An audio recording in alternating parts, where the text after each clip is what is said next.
Plus 64 centimes en moyenne, c'est l'augmentation du prix du gasoil depuis 12 ans. Et pourtant, les véhicules diesel ont toujours la cote.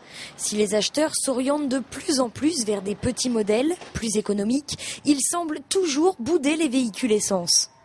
Alors effectivement, on voit plus de personnes qui se posent des questions avec l'augmentation du prix. Ça arrive plutôt chez les petits rouleurs, des gens qui font vraiment peu de kilomètres, qui se posent un peu plus de questions. Des gens qui font un certain nombre de kilomètres par an, c'est-à-dire plutôt les 15, 25 000, eux, ils ne se posent pas de questions encore. Ça reste diesel.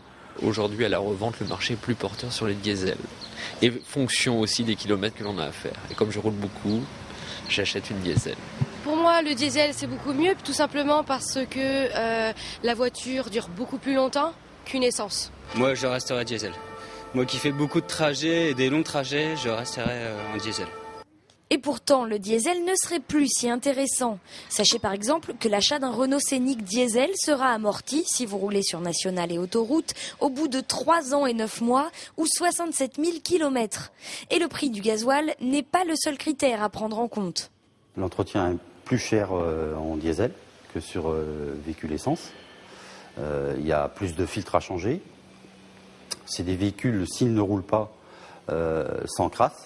Il y a des pièces mécaniques à remplacer ou à entretenir régulièrement. Donc le coût de la réparation est plus élevé qu'un véhicule essence.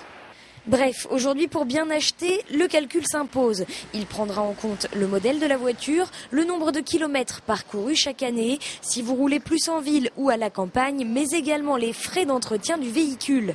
On ne sait pas si les acheteurs avaient calculé leur seuil de rentabilité, mais en France en 2011, les voitures diesel représentaient 72% des ventes.